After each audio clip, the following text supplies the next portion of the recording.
We are back talking vintage sports from Nedick's at the Garden on 48th Street, both of which are no longer with us.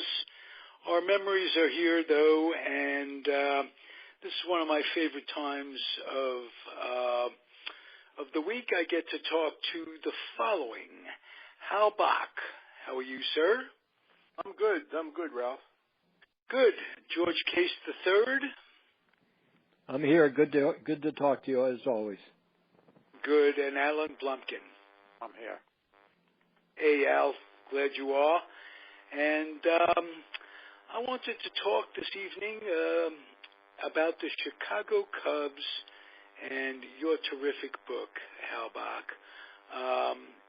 We've done this for a while. We've talked about the book on and off. Inordinate serendipity that they won the year the book comes out. That was, I can give you examples of books that were written. Peter Golenbach was bemoaning the fact that the book he wrote in '85 with Davy Johnson, Bats, that they didn't win that year.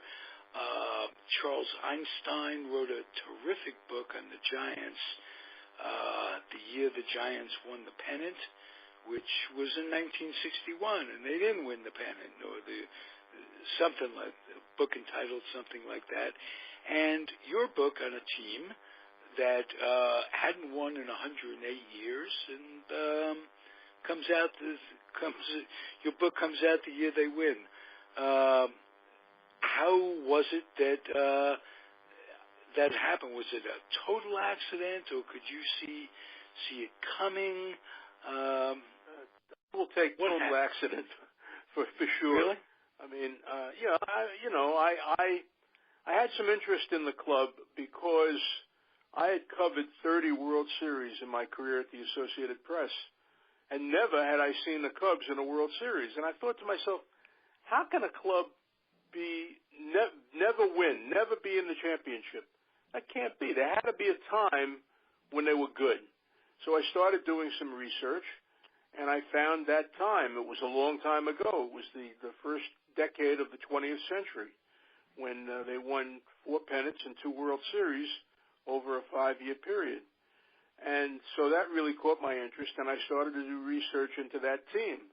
And they were a fascinating group, and they were the best team in baseball at that time, without any question. And they did you know about that team before you started your research? Did you know that they were? I knew some of the players. I knew some of the names. I didn't know all of them. I am a great student of the dead ball era in Major League Baseball. I love that era, and certainly that was their time. So, no, did I know all of them? No, absolutely not. But I learned about all of them. I really did. Some of the stories are just fascinating in that era. Okay. I want to turn it over to you guys to ask questions, but the last thing I want to ask is about, I guess it must have been 1958 or 1959. The Cubs they were terrible, and I think it was Charlie Grimm was probably the manager, and he wasn't doing well, and they decided to go to a series of coaches. They had all their college of coaches. First year of that was 1961. Oh, okay. Yeah. What a brilliant scheme. I thought it was. Except that they didn't keep one manager. If teams would rotate their coaches throughout their system and have the lowest, I think the best coaches are sometimes the coaches that are entrance level coaches, teams in A-League and rookie league and what have you. And if you rotate the coaches, they know the players, you can establish a system, and what have you. I thought it was a great idea. I thought if you had a leader, if you had one guy as the manager and just rotate the coaches, I thought it would have worked. It failed miserably. Alan, can you remember the year? Can you tell me why it failed so miserably? Because you had, as you just said, rotating coaches, and every month there was a new, quote, head coach, unquote. So, players baseball players, or players in all team sports need some stability. And every month there was a new guy that was supposed to make all the decisions and manage them. And it was an absolute disaster. When they had the Sabre convention in Denver in 2003, one of the guests was Charlie Metro, who was one of them. I asked him about that. He said he thought the whole thing was crazy, but it got him into the major leagues, so to speak. Okay. And Elvin Tappy was another. And Elvin Tappy had Verlin Walker, who was the brother of Rube Walker. A guy named Goldie Holt and some others who I can't remember right now. It lasted through 1964, and they made Bob Kennedy, the old outfielder, head coach, which was in essence the manager in 1965. Well, one of the things this accomplished was, in 1962, they somehow managed to finish behind the expansion Houston Colt 45s. They finished in ninth place. They were I think they were 59 and 103, which is still 19 games ahead of the Mets. Yeah, you can't beat total ineptitude, though. No, but basically that shines through. When Lou Brock went from the Cubs to the Cardinals in June 1964, he said he was liberated. Alan and I talked the other day, and the subject of Brock came up. I happened to have been at a doubleheader at the Polo Grounds when Lou Brock hit a home run into deep center field into the bleachers. I think 6 or 7 guys had done it, Joe Adcock and a few others. And that was in one game. In another game, Throneberry was thrown out at third for missing second base. And he hit a triple. They called him out. Casey came out to argue. Cookie Lavagetto said, wait a minute, he missed first base too. Don't even think about an argument. So George and Hal, do you know the late Eddie Gold? Eddie Gold? No, I don't know that name. Okay, he wrote on the Chicago Daily News for years, and he authored several books on the Cubs, and he was a very good friend of mine. And Sabre, he passed away at the tail end of 2002, and he did a Sabre presentation over two national conferences titled "Bad Cub Moves." Bad Cub moves. It's like bad Knick moves. The Knicks have done, most of this in basketball for the most. That's an encyclopedia. That's 71 years. And Eddie was an encyclopedia on the Cubs. He discussed the trades like they got Dizzy Dean, who was washed up for a ton of money when they traded Pafko to the Dodgers for nothing. The Brock trade, there's a whole litany of them, which the time won't permit me to go into deeply, but the whole litany of bad decisions and bad moves that they made over the years that kept them pretty much where they were until the last couple of years. George, let me ask you. The era where Hal wrote his book about, they were the powerhouse of the, along with the Giants in Pittsburgh, they were the powerhouses of the National League during that early dead ball era. Right. I want to ask George, you mentioned your dad, of course, played in the American League, and it was before interleague play, and Cubs and the Senators weren't making the World Series. Did they play against each other, your dad's team, in spring training? Ralph, I don't know that for sure. I know my dad never played at Wrigley Field, but they might have met in spring training, although I'm not sure that would have been the case because I think the Cubs trained in Arizona and the Senators trained in Florida. So they wouldn't have played. But I do have something I wanted to mention because, and Hal and Alan, you might be aware of this. I'm sure you are. There was a story about the Chicago Cubs and the curse of the Billy Goat. Mm-hmm. Yeah. Okay, well, it just so happened I was going through my dad's memorabilia, and I find a picture, and I didn't know the significance of it when my dad was playing for the Indians in '46. And here's the picture of William Billy Goat Ciano, White Sox Park at Comiskey Park. Apparently, he had been kicked out of Wrigley because he had his goat with him, and so he put a curse on the Cubs, and finally the curse was broken, of course, this past year. But it was really interesting because when I saw the photograph, I had no idea who this guy was. So then I did a little research, and I did a little research, and here it is, the curse of the Billy Goat. There's a whole story about it on Wikipedia and what went on, and a photograph of Ciano being escorted out of Wrigley Field by an usher because he had the goat in his arm. So that was at the 1945 World Series. Yes, absolutely. Last World Series they played in.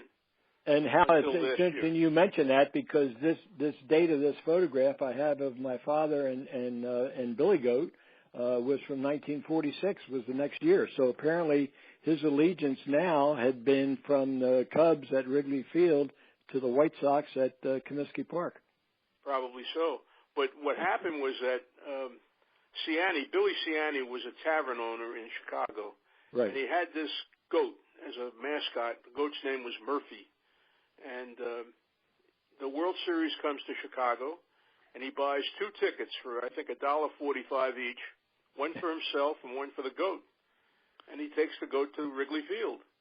And the fans around him are looking, and they're kind of not happy. And word gets up to the executive box where Phil Wrigley, the owner of the team, is sitting.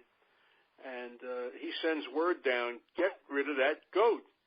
He's stinking up the joint. And so the ushers come, and they escort Billy Ciani and his goat out of Wrigley Field. Ciani is outraged. I mean, he's invested almost $3 in these 2 seats. And he's just very angry about the whole thing. And so he says, I'm placing a curse on the Cubs. They will never, not only won't they win, they'll never be in the World Series again. And people kind of shrugged it off. I mean, it's a goat, But the Cubs lost that World Series kind of excruciatingly, like they always did. And Billy Ciani sent a telegram to Phil Wrigley, and he said, who stinks now? Meaning the Cubs were stinking. And now, over the years, they tried to remove the curse a number of times. They convinced the great Ernie Banks to walk around the field with the goat, or with a goat, before opening day, figuring that would remove the curse. And they got the Ciani family. Billy Ciani had passed away. They got the Ciani family to declare that the curse was over. But it never was over until this past year. So it's one of the great stories of baseball history, one that really charmed me when I learned about it. Well, it charmed me too, Hal, when I read it because, like I say, I had this picture. I'm looking at it right now in front of me, and I really did not know the story. And then when I looked into it, it was fascinating. It was really, to me, it was very humorous as it turned out. But to see a picture on Wikipedia of Ciani and his goat being escorted out, and then the next year, here he is with my dad with this personal inscription at Comiskey Park. It's pretty funny. That is, indeed. Hal, would you tell us about Phil Wrigley? He's one of the owners that, we know a lot about Gussie Bush and Stoneham and O'Malley, unfortunately, but we don't know, or at least I don't know very much about the chewing gum king of his time. He was that Wrigley Gum. That's where he made his fortune, and he was he was a quiet owner. He wasn't one of these rabble-rouser owners. He kind of operated in the shadows, more or less. He didn't interfere with his team, although he did come up with this goofy idea of a college of coaches. But he didn't have much interference with the team. And one of the things he did, and this is really interesting, I found this fascinating. In 1941, he decided that it was time for Wrigley Field to have lights because night baseball was coming into vogue at that time. And so he bought the equipment for lights to be installed at Wrigley Field in the winter of 1941. And the lights were the steel that he needed was all in the confines, the friendly confines, down in the bottom of the stadium. And then the Japanese bombed Pearl Harbor, and suddenly America was at war. And he turned over all of that steel to the war effort, and so lights were not installed at Wrigley Field until 1988. So it's an interesting turn of events because for many years, as I was growing up as a kid, knew that day baseball was all that they played at Wrigley Field. But had it not been for World War II, they might have had night baseball a long time before that. And that was Phil Wrigley. You know, he was a patriot. That was really interesting, Hal, Great because story. as someone who followed a lot of baseball and baseball history, I mean, that was the thing about Wrigley Field was that the games were always played during the day, and night baseball came to Wrigley Field much later, as you pointed out, than it did the other ballparks. And I think the earliest, from what I remember reading, the earliest night game I think was played in Cincinnati at Crosley Correct. Field. So that would have been a year or two before, Wrigley and what they were talking about with World War II and Pearl Harbor. But, as it turned out, it was going to be 40-some years later before they played night games at Wrigley Field. I had an interview one time with Bruce Sutter, the great Hall of Fame relief pitcher, and I said to him, how come, again, I was curious about the Cubs and their problems, how come this team never wins? And Sutter said, it's because of day baseball. He said, because the players are all attuned to playing night games half the season, and then the other half of the season they're playing day games.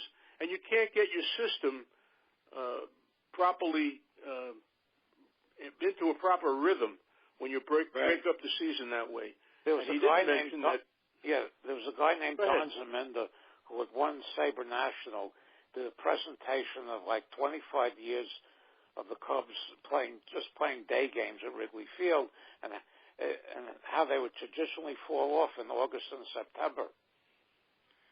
Well, yeah, the heat also, the heat and humidity in Chicago.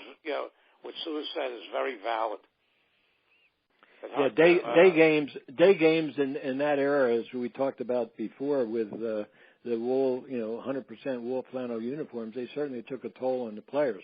And back when my dad played, initially they were all day games, and then because of World War II and the fact that Griffith Stadium and some of the other stadiums started to have lights, a lot of the games were night games, and they were certainly cooler, and the players could function once the lighting became sufficient. Now, the early lighting systems were not that great. There were a lot of shadows on the field and that kind of thing. But, later lights certainly brought, the daylight look to a Major League ball game played at night, and the players were certainly more comfortable. But I think what Hal makes the point of, and I think it's very interesting, if you're only playing half of your games at night and the other half during the day, it's going to be an effect.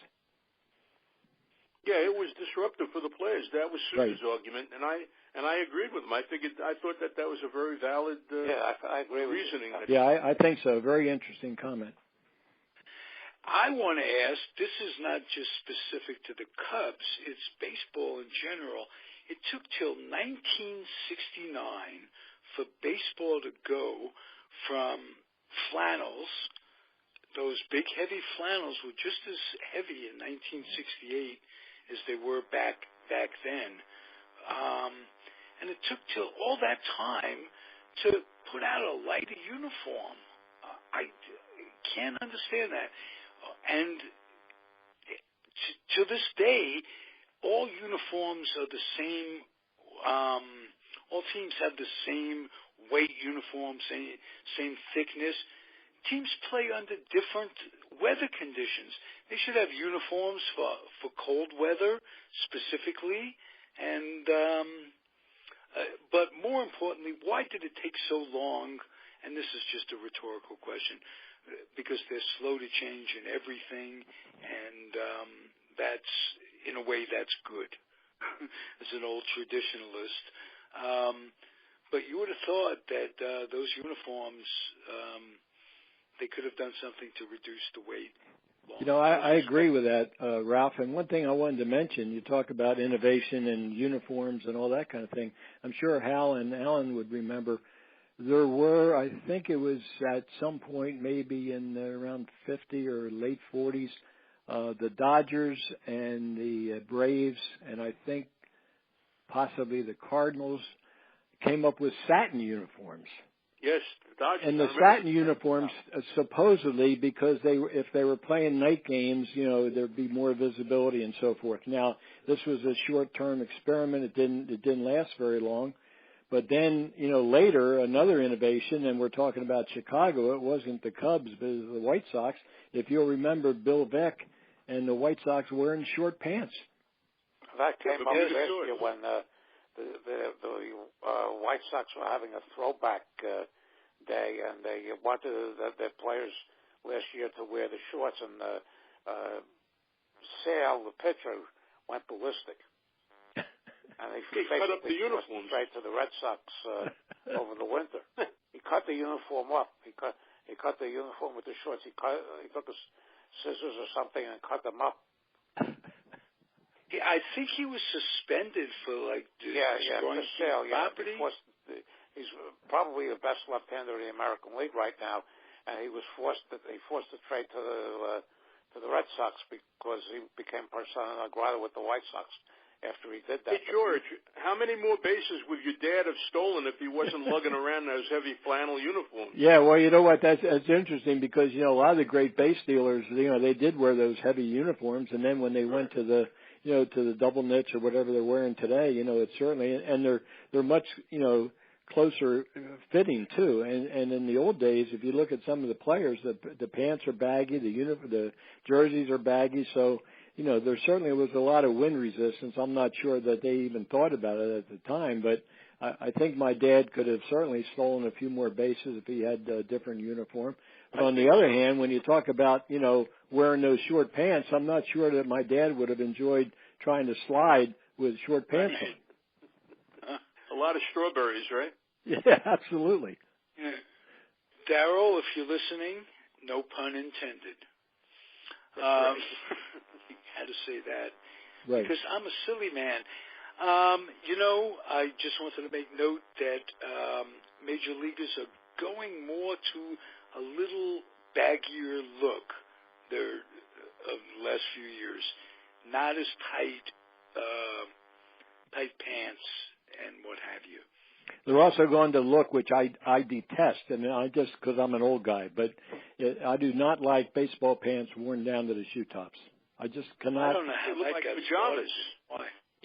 You know, to me, if you're playing ball, you want to have a certain amount of ability to run. And I keep looking at these. I'm saying one of these days, a player's going to trip over his uniform because it's running down on top of his shoes.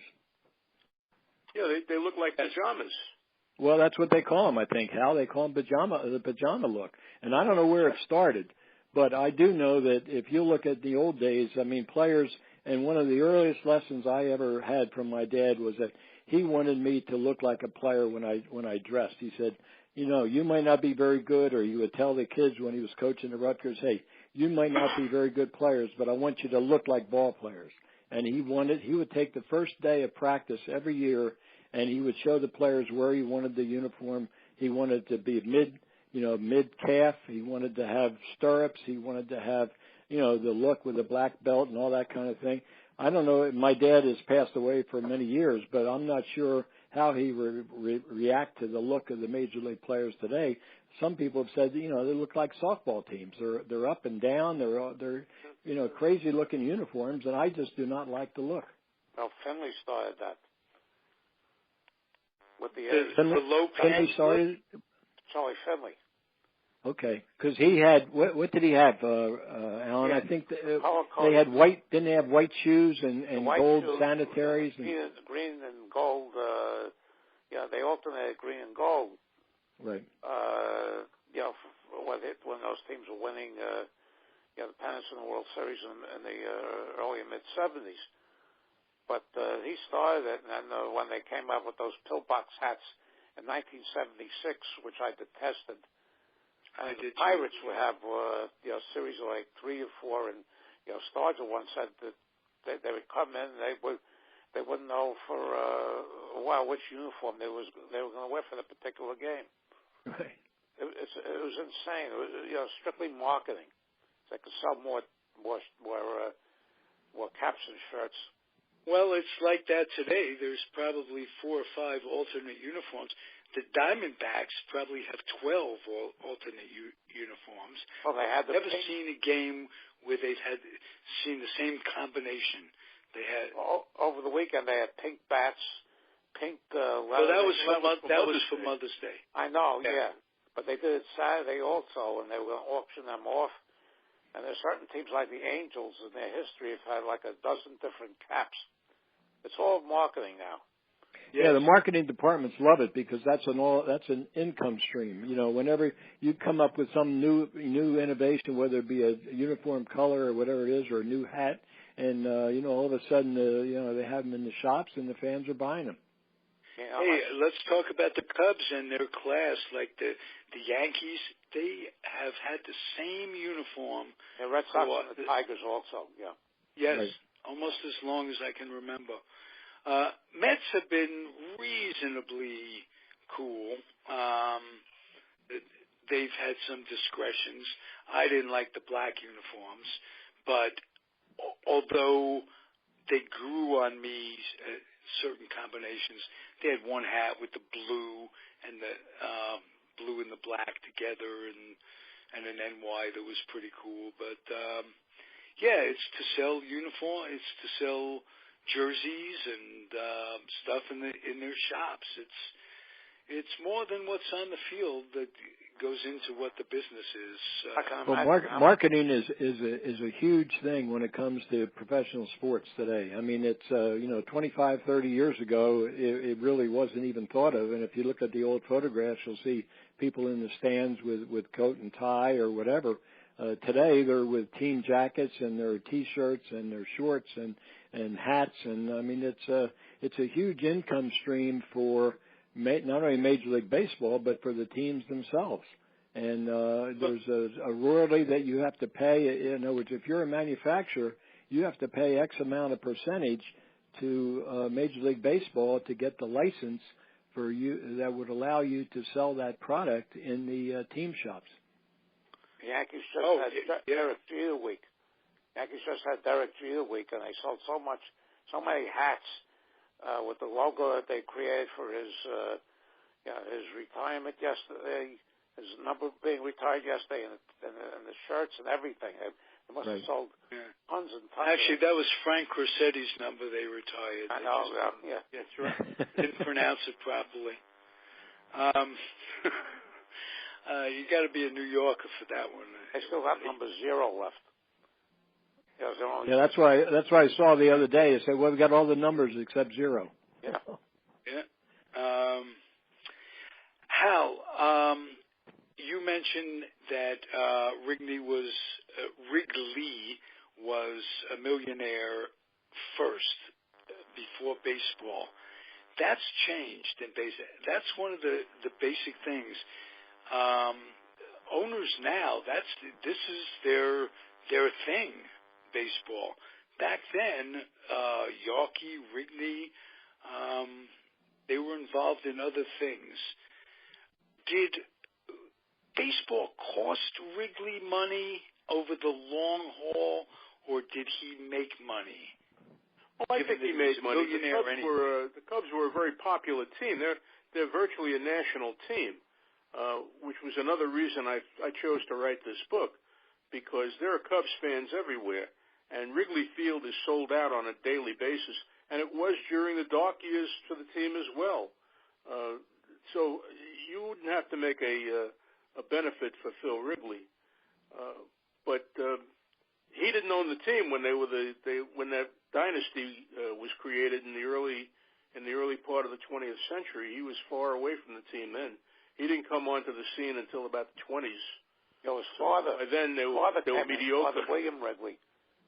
Yes, that's right. What happened was Wrigley. It's an interesting story. What's Wrigley Field now was built by the owner Charles Wiegum of the Chicago Federal League team in 1914 and 1950. And when the Federal League folded, Wiegum was allowed to buy the Cubs, and he moved the Cubs into what is now Wrigley Field in 1916. I have a question. And William Wrigley, the father of Philip Wrigley, bought the team in I think in the early 20s from Wiegum. I have a question for you guys. I am a Mets fan, which is my burden, and all of their pitchers are on the disabled list, and there are pitchers throughout baseball who get hurt on a routine basis. Now, the Cubs had a pitcher in that era who threw 280. He had 286 major league starts. 286 major league starts. He threw 278 complete games, and he had 186 consecutive complete games. Jack Taylor. Yeah, exactly. How in the world did he pitch and never got hurt, and now these guys get hurt just by warming up? That, to me, is the most unbreakable major league record. No, yours is, Al. You answer every trivia question correctly. Well, that's a basic for trivia players. Well, it's basic. Yeah. Don't be modest. Both are incredible records, and that really talks to pitch counts. I mean, how many pitch counts? He threw over 300 innings in a season 6 different times. 300 innings in a season 6 times. Whoa. And never got hurt. He was out there. You know what, Hal? I'm going to jump in here a second, because this has always been a thing with me. I always maintain, and I think maybe Nolan Ryan maintains it, but I always thought pitch counts and all that stuff is overblown. And when you're having a situation in baseball today, you have a starter going 6 innings and then a middle reliever and a closer and all that. In the old days, what you're talking about, and even before then, if you look at the great records of Walter Johnson and even later on with Spahn, the number of complete games, the guys pitched and they threw, and they were over 300 innings and all that, and they did not have arm problems. I mean, today, Spahn never had an arm problem. He threw 382 complete games in his career. Yep. It's amazing. I mean, if you look at, I happened to be looking at C.C. Sabathia of the Yankees the other day. He's pitched in, I think he's got like 200 and some wins. He's got a total of 38 complete games for his entire career. Well, the Hall of Fame. It's a different game. The game has changed. Absolutely. And I think part of it is they're deep thinkers. They're trying to protect arms. Leo Mazzone, the great pitching coach of the Atlanta Braves, he wanted his pitchers to throw. He wanted you to throw. His theory was the more you threw, the stronger your arm would become. Right. And it's the same, I assume it's the same theory that worked for Jack Taylor. The more he threw, the more he threw. And give me the ball at the start of the game, and I'll give it back to you at the end of the game. Yeah. When they say pitch counts, they don't take into consideration the necessity of that pitch, that one pitch that you have to rear back and get something for. How much more does that take out of your arm than the other pitches? It's impossible to quantify. Does warming up count as a pitch count? That's another. 8 warm-ups. First base. Yeah, or throws to first base. And if they're concerned about pitch counts, shouldn't certain pitchers have it in their heads? Well, they give you 8 to warm up, but I'm pretty warm by the 4th, so why don't I just take it upon myself to say, let's go? I'll tell you something. They start this at the rookie league level, because one of my friends went to a Brooklyn Cyclones game last year, their rookie league Met team, out in Coney Island, and the starter went 6, and then they used a different reliever for each of the last 3. So so even on that low level, they don't expect them to go more than 6 innings, which to me is ridiculous. But then there's that other school of thought that youth baseball and these traveling teams are eating up arms because they're pitching a lot of innings with undeveloped arms, too. And so it's, a lot of controversy. Well, there's another part of that controversy, hit it, Hal. Ralph. I want to mention this, as I used to be a pitcher myself, and my dad, when I was a kid, when I was playing Little League and Babe Ruth League and American Legion, he would tell me, he said, I do not want you throwing curveballs. And so many young arms today, because the kids from Little League on, they're throwing curveballs. And the arm of a youngster, with the tendons and the ligaments and everything, the strain that goes on an arm throwing a curveball is what's hurting a lot of these kids. So, and I also think the buildup of muscle and trying to hit 100 miles an hour, right, whether that buildup is by steroids or without steroids, that's too much weight, too much bulk for the tendons and the ligaments. You can't build them up in strength. And guys like McGuire, for instance, a lot of feet problem, and must hold true with pitchers too, because pitchers' legs are so important. And do they run enough as much as they used to? Is that part of the training? And all kinds. Well, I really don't know about the training today because I haven't seen it, but I know in an earlier era the pitchers were running all the time. They'd be out in the outfield running wind sprints. That was just part of their training, and that the thinking was that a pitcher's ability is only going to take him so far, and if he loses his legs, he's going to lose his effectiveness. That's what happened to Warren Spahn when he was 43 years old in 1964. His legs finally went. Right. And, well, Tom would still be pitched that his legs were the key to his success. Right. Yeah. If you look at the mechanics, the mechanics of pitching, you'll notice, the strain. But the pitchers are taught to have a certain motion and that kind of thing, and the legs are vital to that. And if the legs go, then the arm is going to be shot, because the two go hand in hand. The pitcher has to have good legs to have a good arm. Right. Before I go, I got to ask you. The position players all pull hamstrings. Right. It's true. Yeah, or oblique muscles. I heard Dusty Baker give an interview. He says, I played in the big leagues for 18 years or something like that, never went on the DL, and didn't even know what an oblique was. Well, you know what they do now? You're talking about, these crazy injuries. And now, now I've read where young pitchers are now given Tommy John surgery before they even need it. Yeah, that's true. I mean, to me, that is ridiculous.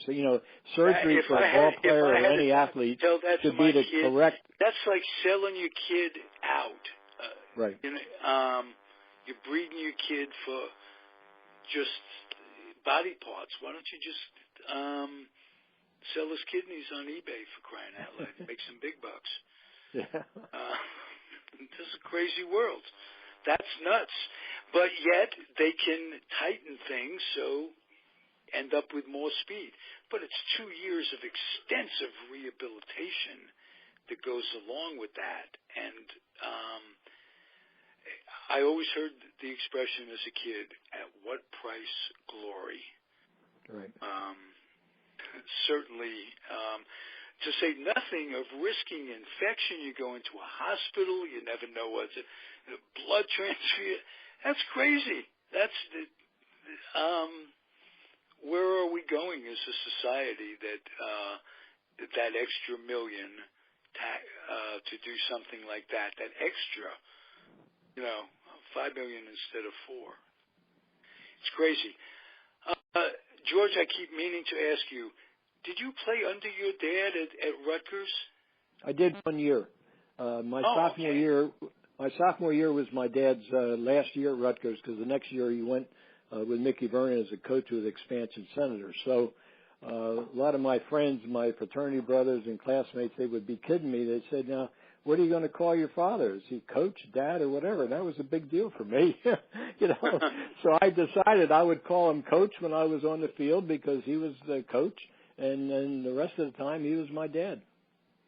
Was he able to be objective? Was he able to make you feel good about yourself and make your teammates feel good about you? Yeah, I think he was maybe a little bit more so than the fact that I remember he and my mother used to always have discussions, and my mother would say, "Why don't you play your son more?" And he said, "Well, I want to make sure that, nobody thinks I'm playing favorites." And but my dad was very supportive of me from the time I was 11, 12-year-old, and told me about playing, and he used to say to me, he said, "Georgie, if you never picked up a ball or bat," he said, "I'd love you anyhow. You're my son." So he was always very supportive of me as a player. And one time, I think I mentioned this before, went to a Little League game. He went to a game to watch me play, and fans are hollering at me in the stands, saying, "Hey, Case, you'll never be as good as your old man." I was 11 years old. And my dad was incensed. He said, "I'm not going to go to any of the games anymore." That fan needs to have his head put in the oven. Right. That's what my father said. He said a few other things too, Ralph, but that's what he meant. Okay. All right, gentlemen. Thank you. It's always a pleasure. And next time we can get into Hal's Cubs things. Boy, I'll tell you, Hal, 38 books. I still can't get over writing 38 books, which is 4 more than I've read. Yeah. And I just want you to know that 4 more. 4 more non-baseball books that I read. Let's put it that way. I don't know if that's a big compliment to myself either. But, gentlemen, we'll be back next week, and I hope the 3 of you will join us all. Always enjoy it. Thanks, everybody. Bye-bye. Bye-bye. Good. Thank you. Bye. Bye, everybody. Keep on keeping on.